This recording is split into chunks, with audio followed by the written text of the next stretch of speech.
नमस्कार, आप देख रहे हैं एनबीसी भारत और आपके साथ मैं हूं आरती दुराग।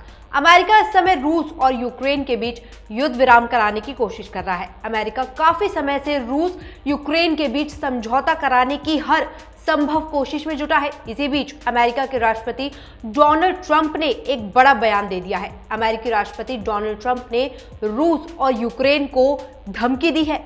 क्या कहा डोनाल्ड ट्रंप ने, देखिए इस खास रिपोर्ट में। अमेरिका के राष्ट्रपति डोनाल्ड ट्रंप ने रूस और यूक्रेन के बीच युद्ध रोकने की बातचीत में देरी पर निराशा जताई है। डोनाल्ड ट्रंप ने कहा कि रूस और यूक्रेन में से कोई भी देश युद्ध रोकने के लिए तैयार नहीं दिख रहा है। इसी वजह से अब तक कोई नतीजा नहीं निकल पाया है। अब इसी बर्ताव के चलते राष्ट्रपति डोनाल्ड ट्रंप ने रूस और यूक्रेन दोनों देशों को धमकी देते हुए कहा कि अगर रूस या यूक्रेन शांति समझौते में ज्यादा दिक्कतें पैदा करते हैं तो अमेरिका पीछे हट सकता है और अमेरिका इनकी बातचीत में ज्यादा दखल नहीं देगा।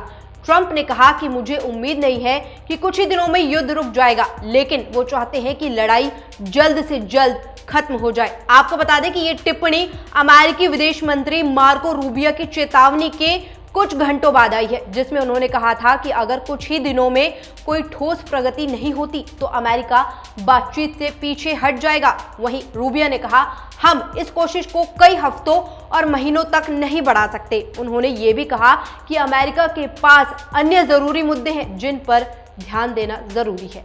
अब अमेरिका तो बीते काफी समय से रूस और यूक्रेन के बीच समझौता कराने की हर संभव कोशिश में जुटा है, लेकिन दोनों देश रूस और यूक्रेन समझौता करने के मूड में नजर नहीं आ रहे हैं। अब देखना यह होगा कि अमेरिका की तमाम कोशिशों के बाद भी क्या रूस और यूक्रेन में युद्ध ऐसे ही आगे बढ़ेगा या फिर अमेरिका इनके बीच समझौता करा पाएगा।